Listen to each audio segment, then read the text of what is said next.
Next topic है Organon का constitution. तो कॉन्स्टिट्यूशन आपको कभी कभी 5 मार्क्स का क्वेश्चन पूछते हैं।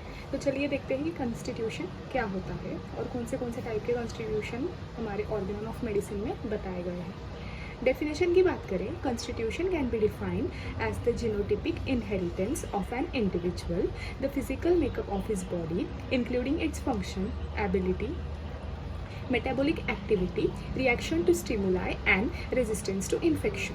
तो कॉन्स्टिट्यूशन में हम क्या देखते हैं, पेशेंट का जो एक जीनोटिपिक इनहेरिटेंस होता है जिसमें हम उसका फिजिकल मेकअप देखते हैं, उसकी फंक्शनल एबिलिटी देखते हैं, मेटाबॉलिक एक्टिविटी जहां हमें देखने को मिलती है, उसका इन्फेक्शन से कितना रेजिस्टेंस है उसकी बॉडी का, और जो भी स्टिमुलाई आ रहे हैं एनवायरनमेंट से उसका रिएक्शन क्या है उन स्टिमुलाई की तरफ। तो ये सारी चीज़ें हम कॉन्स्टिट्यूशन में इन्वॉल्व देखते हैं।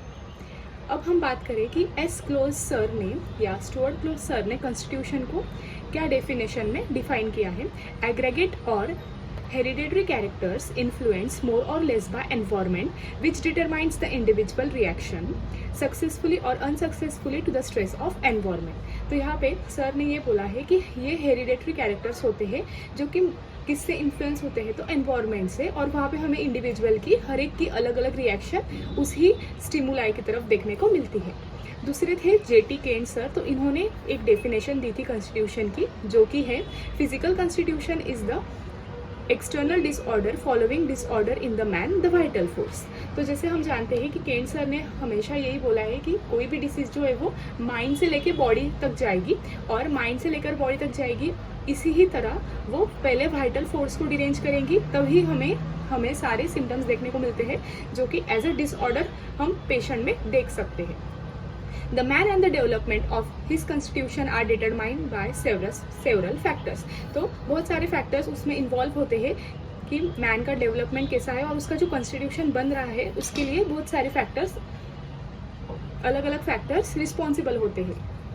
At the time of the birth, the baby receives few characters from the parents, which we call as genetic characters।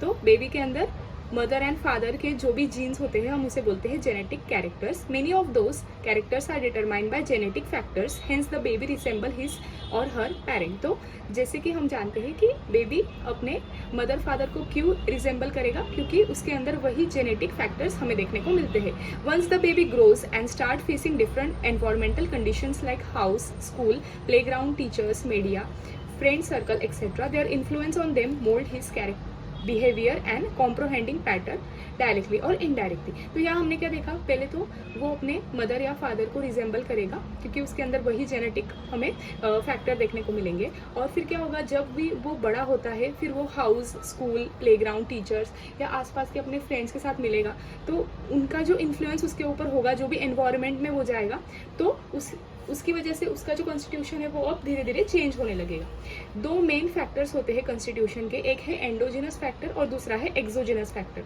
तो एंडोजिनस फैक्टर मतलब क्या, जेनेटिकली डिटरमाइंड, उसको हम बोलते हैं एंडोजिनस फैक्टर, मतलब जो हमारे कॉन्स्टिट्यूशन को बनाता है। एक है एंडोजिनस फैक्टर और दूसरा जो इन्फ्लुएंस करता है वो है एक्सोजिनस फैक्टर, जो एनवायरनमेंट की वजह से हमारे अंदर उसका जो इन्फ्लुएंस होता है वो है exogenous.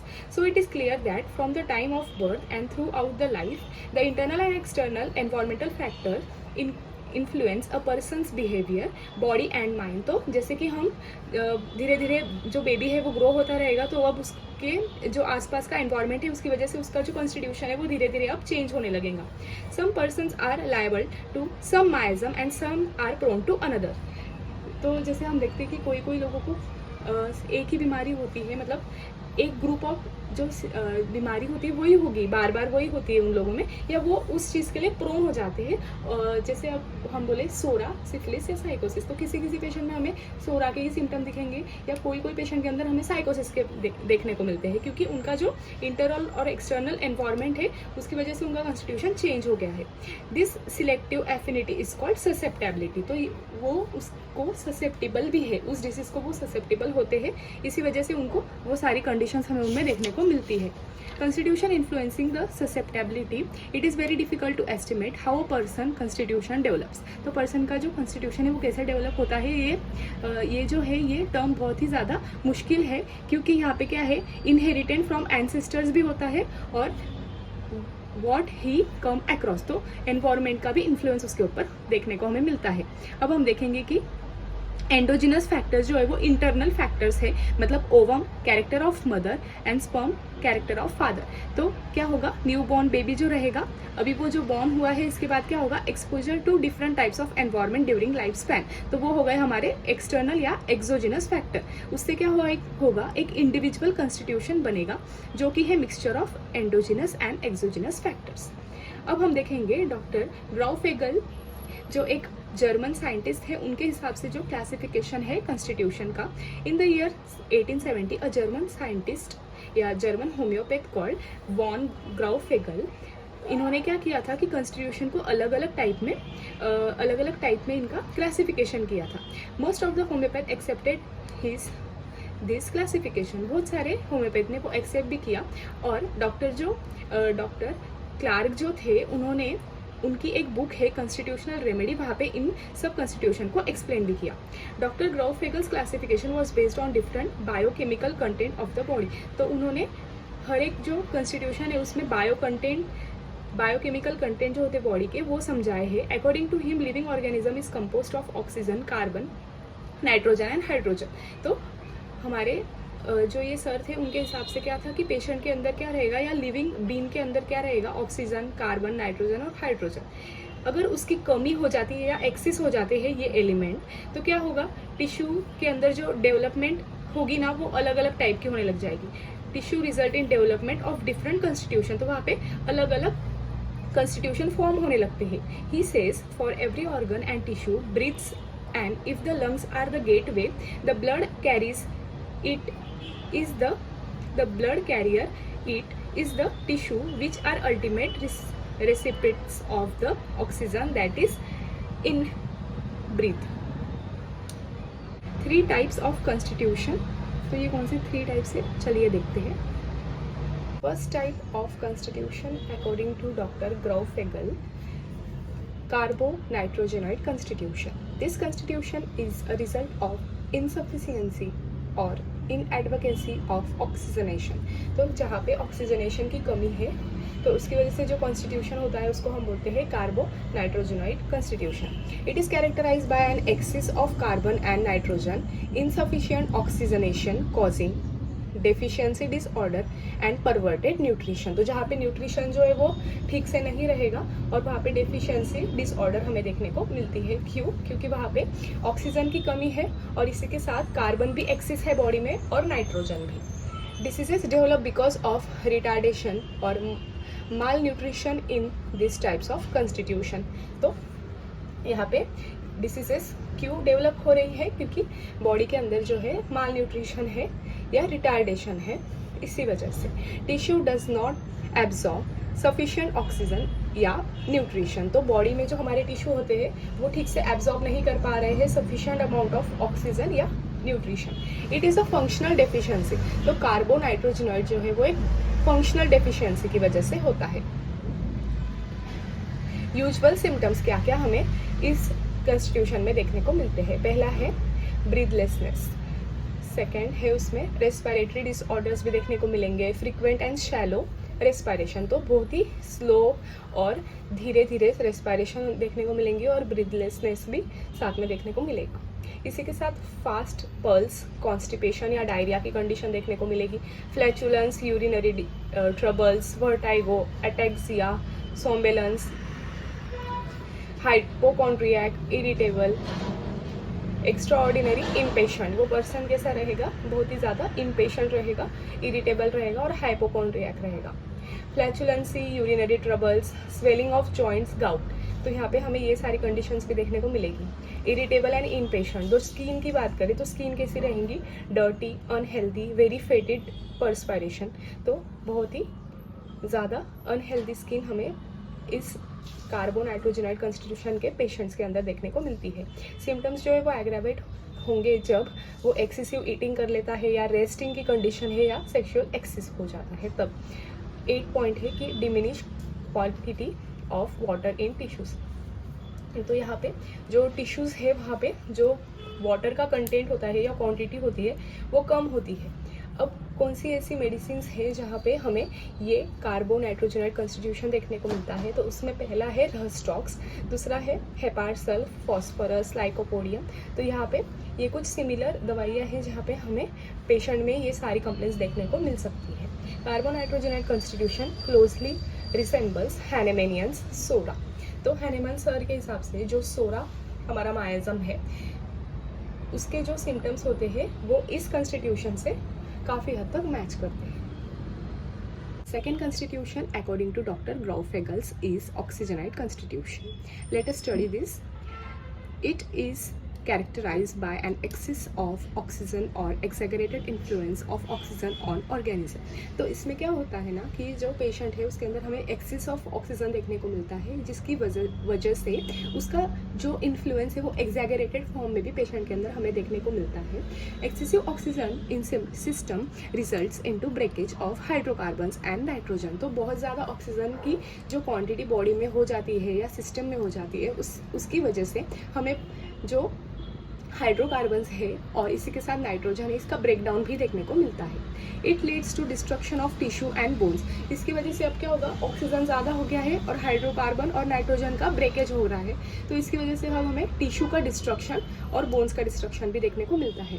Symptom of patient improve in nitrogen and carbon rich environment. तो ऑक्सीजनाइड कॉन्स्टिट्यूशन वाले पेशेंट्स का जो इन जनरल इम्प्रूवमेंट अगर आपको देखने को मिलेगा सिम्टम्स का, तो वो है नाइट्रोजन और उसी के साथ carbon rich environment. The symptoms are, अब जो ऑक्सीजनॉइड कॉन्स्टिट्यूशन के पेशेंट हैं उनके जो नॉर्मल सिम्टम्स नॉर्मली हमें देखने को मिलेंगे वो कौन से हैं। पहला है nervous with great physical and mental activity. तो पेशेंट बहुत ज़्यादा नर्वस रहेगा और ग्रेट फिजिकल और मेंटल एक्टिविटी देखने को मिलती है। दूसरी चीज़ है फील्स बेटर इन रेन या फिर कोल्ड वेदर। तो पेशेंट को इन जनरल जब बारिश होती है या कोल्ड वेदर हो जाता है तो वो उसके सारे सिम्टम्स ठीक होने लगते हैं। और कंप्लेंट्स जो है वो कब बढ़ते हैं, तो सी शोर के पास अगर वो जाता है कभी या लो एटीट्यूड पे जाता है तो उसके सारे कंप्लेंट्स एग्रेवेट होते हैं। फोर्थ है appetite vigorous even during chill. बहुत ज़्यादा उन्हें भूख लगती है जब फीवर में चिल की स्टेज आती है तब। Fifth patient feels better by rest and by taking food. तो खाना खाकर उसे अच्छा लगता है या रेस्ट पे भी अच्छा लगता है। Excessive elimination of urea and phosphate. तो उनके बॉडी से यूरिया का और फॉस्फेट का बहुत ज़्यादा एलिमिनेशन हमें देखने को मिलता है। Plethora and great quantity of blood. तो उन पेशेंट्स में जो ब्लड की क्वांटिटी है वो बहुत ज़्यादा अमाउंट में हमें देखने को मिलती है। इसी वजह से much oxygen fixed on haemoglobin. तो वहाँ पे हमने पहले ही देखा कि ऑक्सीजनॉइड में क्या है कि एग्जैगरेटेड इन्फ्लुएंस है ऑक्सीजन का ऑर्गेनिज्म में, इसी वजह से वहाँ पे हमें ये कंडीशन देखने को मिलती है। एक्सेसिवली थीन पेशेंट कैकेक्सिया। तो बहुत ज़्यादा थीन रहेगा वो, और कैकेक्सिया मतलब उसका बॉडी वेट है वो कम होते जाता है। Animal heat is strong after meals. तो खाना खाने के बाद वो जो है वो एनिमल हीट जो है उसकी वो ठीक हो जाती है और वो फीबल इन द इंटरवल्स और कम हो जाती है इंटरवल्स के अंदर जब वो खाना नहीं खाता। सिम्टम्स जो है वो कब एग्रेवेट होते हैं, moving from dry to humid atmosphere, तब उसे एग्रावेशन होता है, जबकि उसका एम्यूलोरेशन जो है वो रेस्ट एंड फूड से होता है। The MM remedies are. तो MM में कौन सी रेमेडीज है जो इन सारे सिम्टम्स को इंडिकेट करती है, या ऐसे सिम्टम्स हमें उन दवाइयों में देखने को मिलते हैं। काली आयोड है, क्रियोजोट है, पेट्रोलियम है, मर्क्यूरी है, etcetera. This constitutional symptoms closely resemble the syphilis miasm of Hahnemann. तो हैनेमन सर का जो सिफिलिस मायाज़म है उस मायाज़म में हमें ऐसे सारे सिम्टम्स देखने को मिलते हैं। Third constitution according to doctor Grauvogl, तो वो है hydrogenoid constitution. Excessive hydrogen is characterised in this constitution. तो यहाँ पे क्या होगा, पेशेंट के अंदर हाइड्रोजन का जो अमाउंट है बॉडी में बहुत ज़्यादा रहेगा। It leads to water retention in blood and tissues. तो यहाँ पे जो वाटर रिटेंशन है सारे टिश्यूज़ के अंदर और ब्लड के अंदर वो बहुत ज़्यादा बढ़ जाता है। Sycosis of Hahnemann resembles this constitution. तो जैसे हम लोग जानते हैं कि 3 मायाज़म होते हैं, मोस्टली सोरा, सिफिलिस और साइकोसिस। तो जो साइकोसिस मायाजम है हैनेमन सर के हिसाब से वो काफ़ी हद तक हाइड्रोजनॉइड कॉन्स्टिट्यूशन को रिसेंबल करता है, या इन दोनों के जो भी सिम्टम्स है वो काफ़ी हद तक सेम होते हैं। लेकिन but not all the sycotic remedies are hydrogenoid type. लेकिन ऐसा ज़रूरी भी नहीं है कि हर एक जो भी साइकोटिक रेमेडी है वो हाइड्रोजनॉइड टाइप की ही हो। अब हम इसमें बात करेंगे कि क्या क्या सिम्टम्स है मोस्ट कॉमनली जो आपको हाइड्रोजनॉइड कॉन्स्टिट्यूशन के पेशेंट्स के अंदर हमें देखने को मिलते हैं।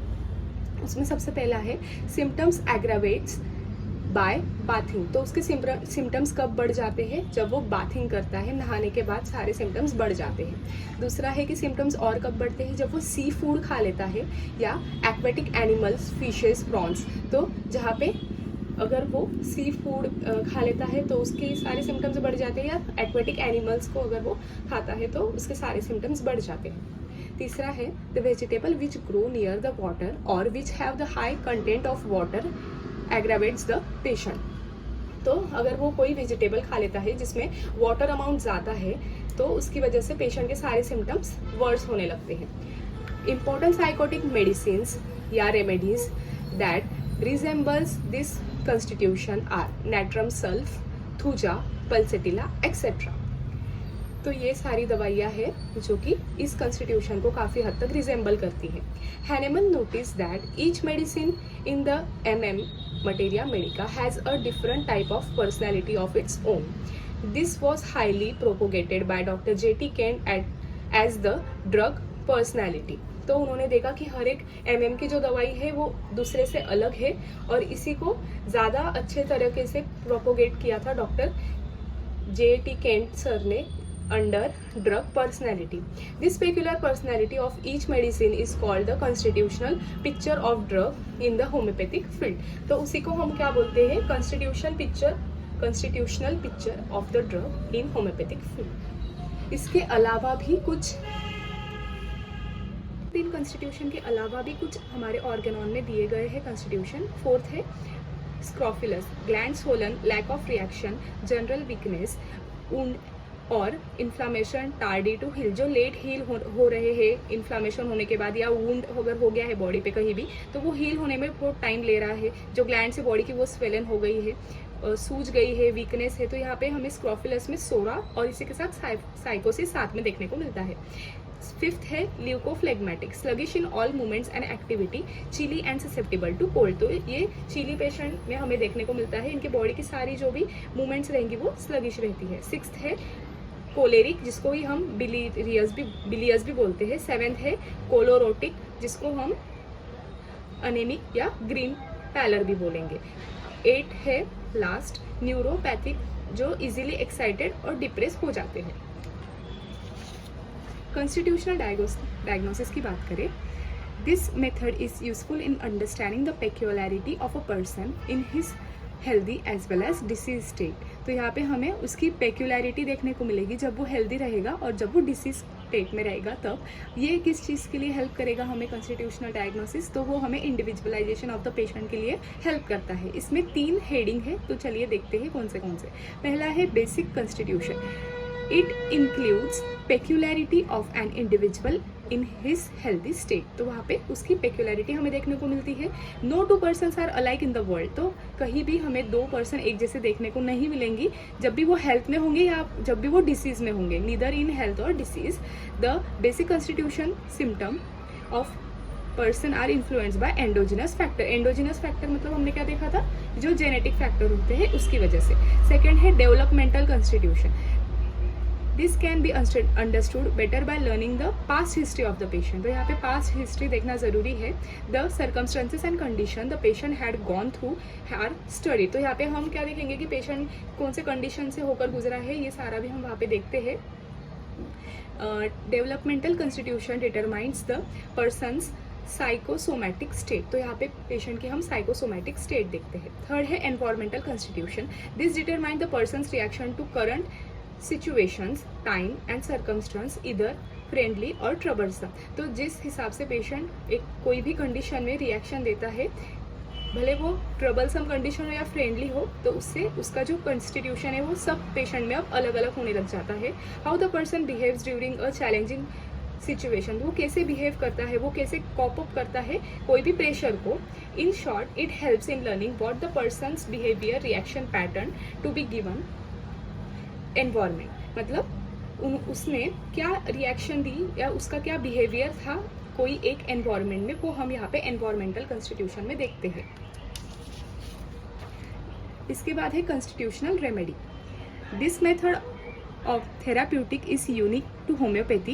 It is believed that the constitutional medicine can correct the inherited and acquired defects in personality. तो हमारी होम्योपैथिक मेडिसिन क्या करेगी, ये जो इनहेरिटेड या एक्वायर्ड जो डिफेक्ट्स है पर्सन में वो निकाल देती है. वेल सिलेक्टेड हमें डीप एक्टिंग रेमेडी चूज करनी होती है जो कि एक कॉन्स्टिट्यूशन को प्रॉपरली सूट करे. एग्जाम्पल की बात करें, nux vomica is well adapted to जो एंग्री रहते हैं, irritable, dark, thin, dry, bilious, choleric जो पेशेंट रहते हैं उन लोगों में. और जबकि पल्सेटिला किन लोगों को सूट होगी, जो कि जेंटल, ब्लॉन्ड हेयर वाले रहेंगे, जिनकी आंखें ब्लू रहती है, फ्लेगमेटिक जिनका टेम्परामेंट होता है.